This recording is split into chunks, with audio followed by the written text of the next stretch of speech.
If somebody is listening to your podcast, they've already recognized that.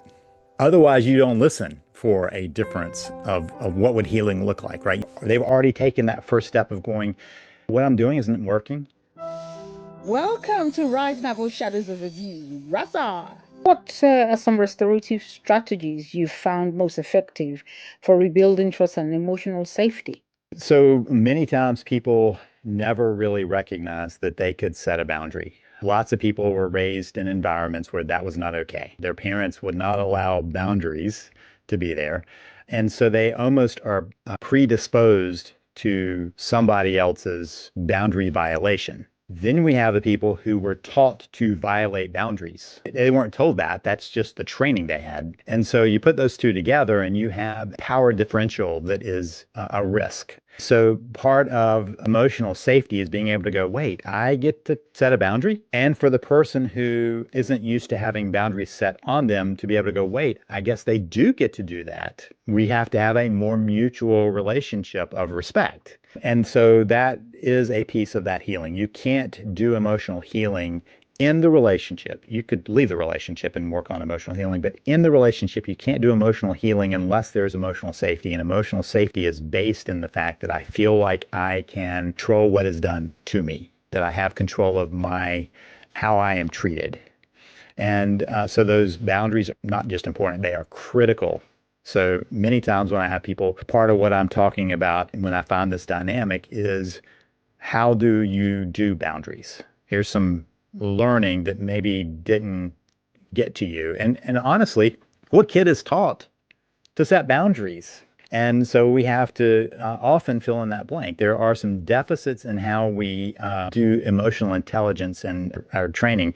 One is, what does it mean to be in a strong marriage? That to me is being a team, being a we, having each other's back, being connected with each other. That is fundamental, that is generally not taught.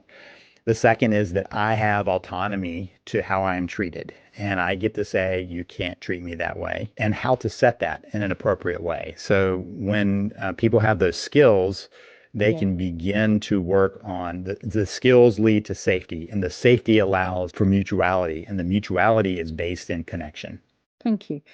So, how do destructive relationship patterns quietly repeat themselves across generations? We do what we've learned till we go, wait, I realize that's not how I want to do it. That is, we have habits of interaction, habits of relating, and those habits are learned somewhere. So, habits of how we think about ourselves.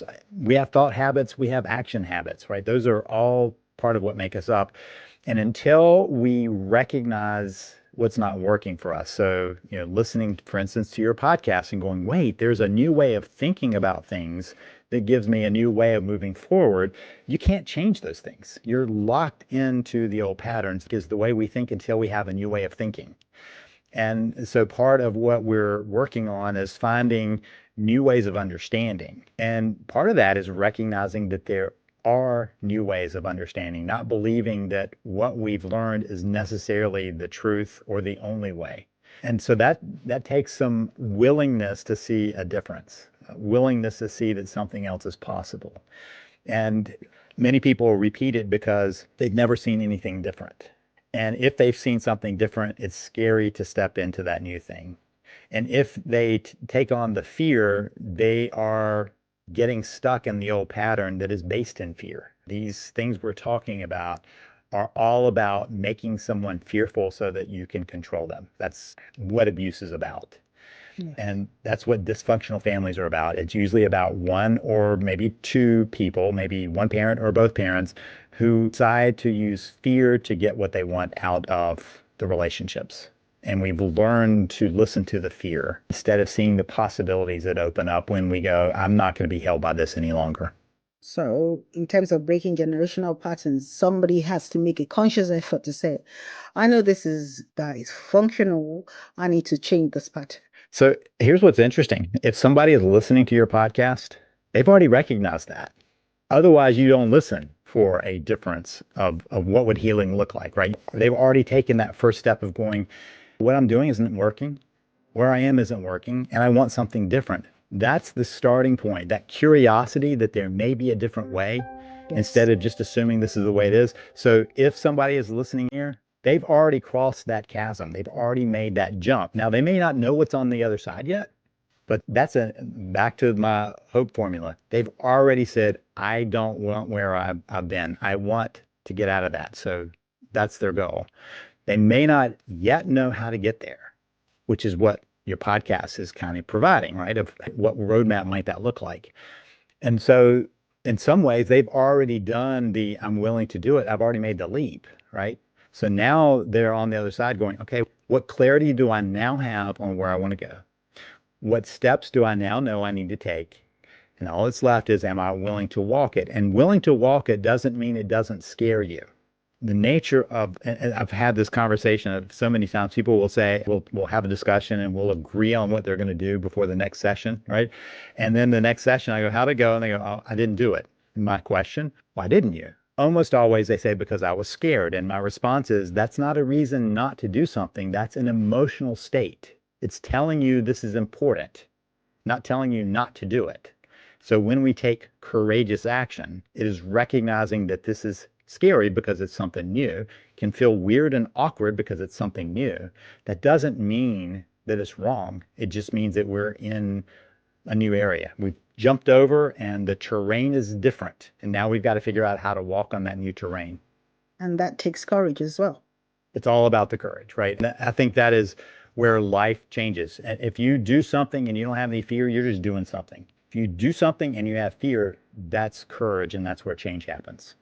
What helps people become aware of patterns they didn't even know they were having? Most of the time, it happens because you go, why do we keep ending up here? And so I've had this conversation with many couples over the years, and I'll say, tell me about your first fight you ever had, not your argument about something small, right? Not your argument about where you're going to walk or what restaurant you're going to eat at or what movie you're going to see, but the first true fight you had. And they'll tell me about it, and we'll start pulling out what that fight was really about. Almost always, the fights they're still having are still about that same issue. They never solved it. They've just changed the flavor of the fight. They've changed what they're talking about. And so they immediately go into that same pattern. Once you've got that, if it's not a resolved conflict, every conflict around that follows the same pattern. It just gets a little different description on it, a little different paint job, but it's the same thing. So part of what's important for that process is for them to go, oh, you're right.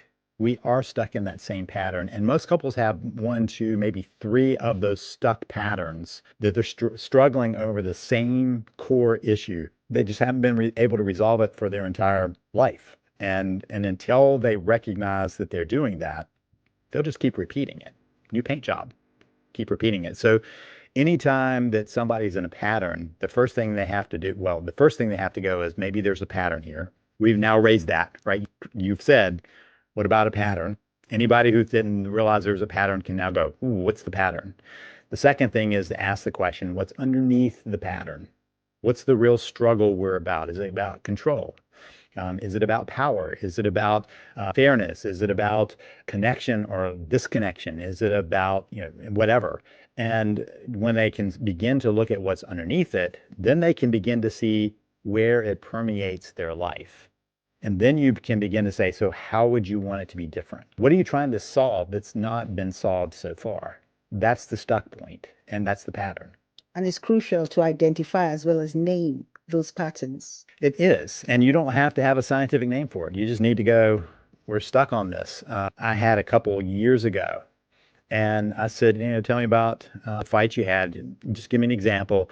And they looked at each other, and they've been laughing and kind of joking with each other. I heard them. And they were one of those people in the waiting room. I was like, oh, they're in a good mood.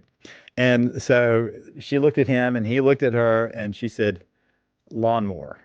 And everything in the relationship in the moment changed. The whole mood changed. It crashed around me, and they were both like, ready to go at it. And I said, lawnmower, one word. But it was a key to a fight that they had. I think at that point it was 25 years before. And that one fight. And so then I started stacking up all of the other disagreements they had. It was the exact same issue. He felt disregarded, and she kept trying to. So in the lawnmower case, She said, we need a new lawnmower. She was the one who did the lawn. And he said, okay, here's the brand I would like for us to get. She calls her dad, gets her dad's opinion, and buys exactly what her dad said, completely disregarding him. And she felt like, he left it to her. She could make her choice, and he felt completely disregarded. They both had a point, but you notice the underlying issue there was how they were going to work together as a team or not. Had nothing to do with the lawnmower, but are we a team or am I disregarded? And every argument since then was about, are we a team or am I disregarded? And until they solve that dynamic. So, I mean, I didn't have to come up with some big psychological term for it. It's very simple. Are we a team or am I disregarded? That's it. How are we going to solve that? And the next time there's a decision, how do we want to face that decision to find a different outcome? Which is key in a relationship. So, once awareness happens, how do you guide people towards lasting change rather than short-term fixes? So what are we trying to build? That is a team. And so if the short-term fixes tend to be, I don't want to argue anymore. That's it. I don't want to argue anymore. Maybe I want more of something from the relationship, right? But it's not, how do we build a team? How do we see each other as we're on the same team? How do we work as a we? Anything that doesn't get to those pieces, how do we want to be more connected with each other, feel that connection, share that connection? Anything that's outside of that is a short-term fix for the deeper issue, right? So if we know what the actual goal is, I want to be the best person I can be. One, I want to be connected with my spouse in deeper ways. Two, I want us to work as a team and be a we. Anything that is not getting us towards that is a short-term fix. It's trying to avoid the conflict.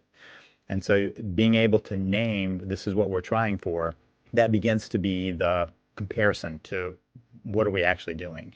And anything that gets us just to, we're not going to talk to each other this way, but it doesn't change us to better ways, is a short-term fix.